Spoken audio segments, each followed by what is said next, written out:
Selamat datang ke Rumah Minang. Original ya. Ini yang panggil Rumah Minang. Museum Bustanil Arifin, PDIKM. Okey. Ya. Cantik. Cantik tak?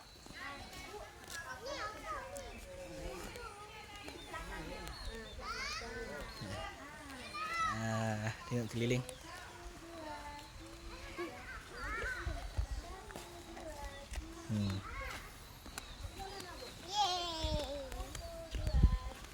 Nanti kita masuk dalam. Kita ambil gambar dulu. Oke, sebelumnya saya Gladys. Saya Patika juga di sini. Jadi nanti kalau ada salah kata, salah sikap ke, mohon dimaafkan. Saya buka dengan pantun dulu ya. Ya, Bapak pantun. Ibu, ya. Ada pantun tu. Nanti tak balas pun boleh. Boleh. Sairiang balam jo barabah. Balam lalu barabah mandi. Sairiang salam jo sambah. Salam lalu kata kembali. Ya. Burang nurak, burang nuri, menari-nari datu pamatang. Jawe salam dari kami. Assalamualaikum warahmatullahi wabarakatuh. Waalaikumsalam. PDIKM Pusat Dokumentasi dan Informasi Kebudayaan Minangkabau. Didirikan tanggal 8 bulan 8 tahun 1988 oleh Bapak almarhum Haji Bustanil Arifin. Diresmikan tanggal 17 Desember 1990. Rumah gadang dan 9 ruang. Berlarasan rumah gadang Koto Piliang. Rumah gadang ini dibangun bukan satu keluarga, tapi satu kaum, satu suku. Suku Koto dan Piliang. Datuk dari rumah gadang ini Datuk Katumangguangan. Ayah Datuk Katumangguangan adalah orang India dan ia memakai sistem pemerintahan otokrasi atau kekerajaan. Kenapa dia ada anjungan di sebelah kiri dan sebelah kanan? Ini untuk tempat duduk bermusyawarah. Datuk duduk di atas, kemenakan duduk di bawah. Nah, bisa dilihat tiang rumah gadang tak lurus. Tiang dia condong, miring. Dan dia tak pakai paku atas dia. Pasak. Okey. Nampak. Didirikan di atas batu. Di bawah dia di batu. Oh, batu. Okey. Bukan ke tanah. Fungsi dia apa? Saat gempa dia tak roboh. Rumah dari semen banyak yang roboh. Saat gempa tahun 2007 dan 2009 ada gempa besar, rumah gadang tak roboh sampai sekarang. Di depan rumah gadang itu ada rangkiang. Kita bedakan dengan tiang dia. Ada tiang dia 4, 2 di sebelah sini, ada tiang 6 dan tiang 9. Ada rangkaian si tangga, rangkaian harimau. Ini rangkaian ada rangkaian si tinjau lawit dan rangkaian si bayau-bayau. Ini tuh tiang 4, fungsi dia untuk membantu fakir miskin.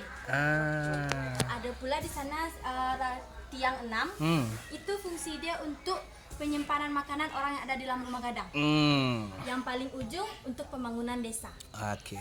Tadi sudah tengok dia punya. Ya, nama dia. Nah, ini kita ada ukiran. Ukiran di Minangkabau juga banyak fungsi dia, arti dia. Ini ada artinya si kambang mani.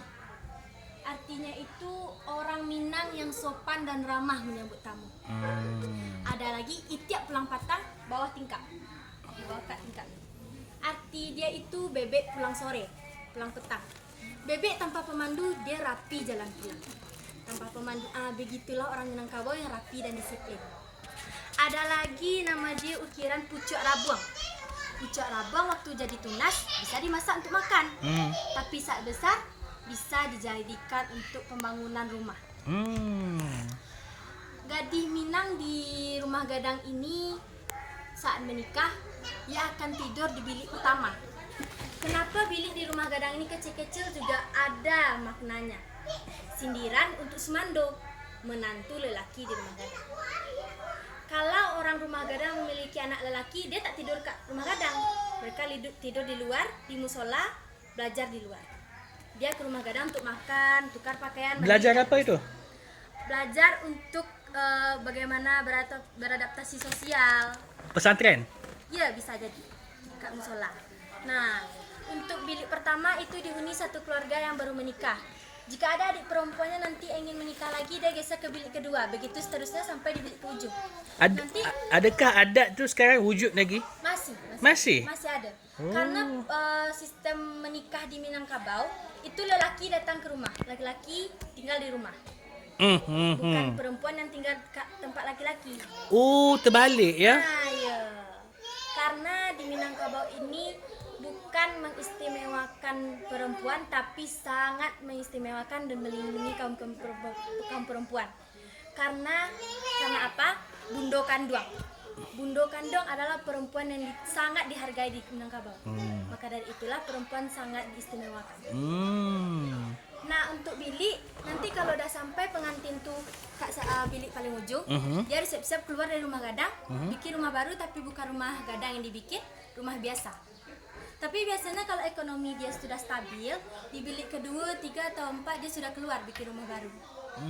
Untuk penerimaan tamu, satu keluarga misal menerima tamu, dia harus menerima tamu sesuai dengan lanjar dia, antara tiang dan tiang.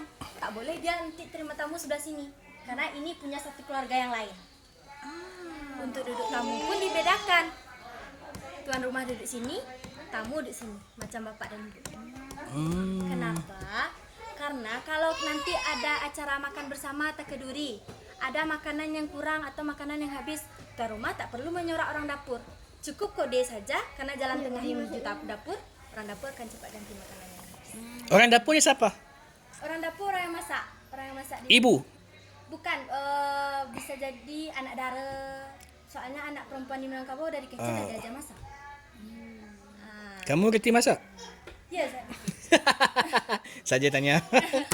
Nah, kalau untuk duduk tamu kat sini, itu ada fungsinya. Tamu akan melihat yang indah saja. Melihat kekurangan yang ada dalam rumah gadang. Oh, macam tu ya. Kayaknya adat dia ketat juga ya. Ada. Dia macam tersirat tau. Tersurat lah kenapa tamu. Sebelum Tapi jika kalau adab ini dia terbalik, tetamu duduk sana, kita duduk sini. Apa akan jadi dalam situasi macam tu? intinya nanti pas penerimaan tamu, emang disilakan tamu duduk sini. Misal kata tiba-tiba Dia akan nampak view yang satu hari nanti tiba-tiba adat ini sudah tak wujud, tetamu duduk sini, orang rumah duduk sini. Apa akan jadi? Adakah pantang larangnya? Tak ada. Tapi adat akan tetap terus berjalan. Sampai sekarang pun di rumah biasa pun macam tu. Mana tahu balik rumah ke gatal-gatal badan ke? Itu saja aku tanya. Nah, untuk menantu lelaki di Minangkabau dipanggil Sumando. Sumando. Atau Sumanda. Nah, Sumando tu ada 4 pula tabiat dia, sikap dia. Ada Sumando Ninyak Mamak, Sumando Langau Hijau, Sumando Kacang Miang, dan Sumando Lapiak Buruk. Oh, banyaknya. Banyak. Sumando Ninyak Mamak adalah menantu yang dihargai. Menantu kita tempat bermusyawarah dan bertanya. Sumando Lapiak Buruk. Tika dia tidur je tapi lama-lama buruk kan? Kenapa malas? Begitulah Sumando yang tak boleh ditiru. Sikap dia pemalas, tak mau dia bekerja, dia tidur aja seharian tu. Ada lagi Sumando Langau Hijau dan Sumando Kacang Miang. Langau hijau, langau, nyamuk, tempat kotor je kan. Terus bunyi dia ngeng memekak je. Buat keributan tu tak boleh ditiru. Ada lagi Sumando Kacang Miang. Kacang miang itu adalah sebuah tumbuhan yang kalau kena kulit gatal. Jadi kita tak nyaman dekat dia. Itu tak boleh ditiru. Ada lagi ke persoalan Pak? itu kalau empat menantu itu berapa bulan diskriminasinya? Oh, kat sini. Kayaknya macam ini menantu langah hijau. Oh, ini menantu. Makanya di rumah gadang itu dibikin bilik kecil supaya dia itu berpikir bilik kecil macam ini nanti kalau udah punya anak 2, 3, 4 tak cukup lah.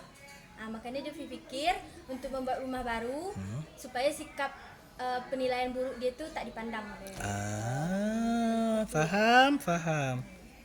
Oke, mungkin itu saja yang dapat saya Informasi ya, terima kasih ya. Karena saya juga masih partikel, ada beberapa yang belum saya ketahui. Oh, masih belajar juga. Ya. Tadi saya buka dengan pantun, saya tutup juga dengan pantun. Baik.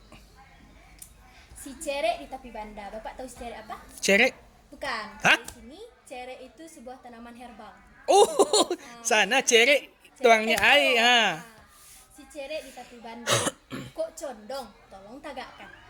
Dari kete awak baraja, kok salah, tolong dimaafkan. Maaf. Kok sana tembau bisu, kenalah kami di Padang Pajangko. Di rumah gadangko, kita basuh. Terima kasih. Terima kasih. Waalaikumsalam. Boleh Bapak? Ya. Lihat-lihat. Tangkap gambar, Boy. Okey, terima kasih ya. Sama-sama. Okey, Terima kasih. sama-sama. Nih, Tengok. kita kat sini. Jangan kita pergi tengok. Dia punya dalam museum kita. Okey. Banyak juga 10 minit ke video ni. Video ni paling panjang lah. So tadi adik tu dia singkap sejarah rumah Minangkabau ni, di mana kan nak terima menantu, calon menantu, perempuannya, lakinya. Okey. Duit ni. Lama.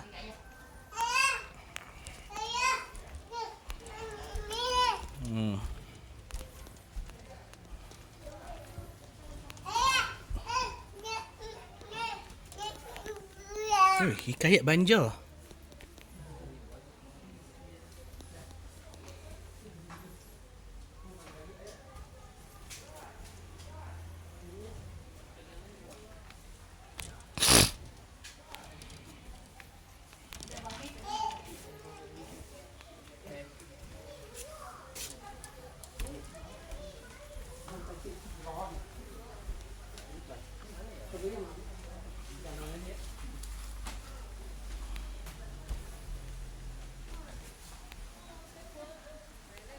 Jam gadang. Nanti esok ni aku pergi.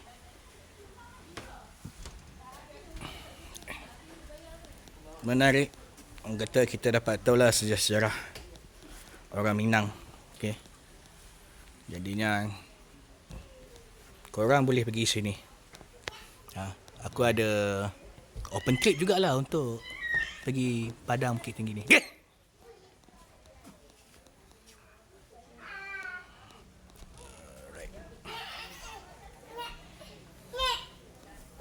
Kat sini bukan ada sewa baju ah? Ada. Belakang. Sewanya berapa? Satu orang RM50. RM50,000. RM50,000 boleh. rupiah. Kak sewa ya boleh. Anak kecil pun ada. Anak kecil pun ada ya.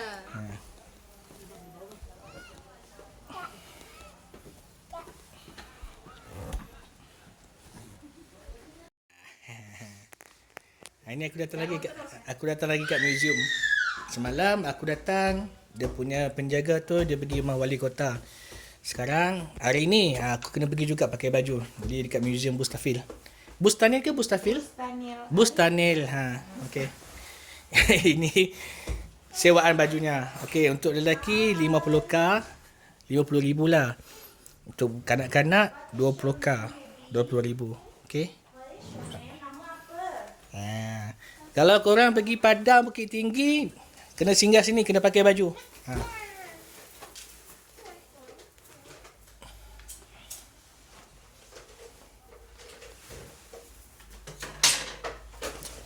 Sasuke. Oh, salon depan. Depan.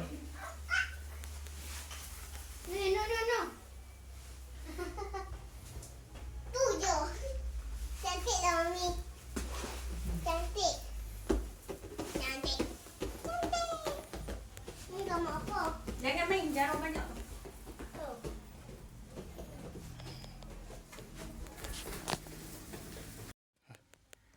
habis sudah sesi fotografi bergambar. Nampak? Ha, ni pelamin untuk orang Minang ya. Ha, ni pelamin untuk orang Minang. Ha. Tengok. Ni. Pelamin.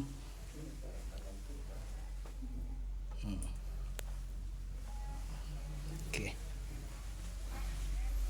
Jom habis sudah perjalanan 3 hari kami di Bukit Tinggi. Lepas ni pergi Lembah Hanai.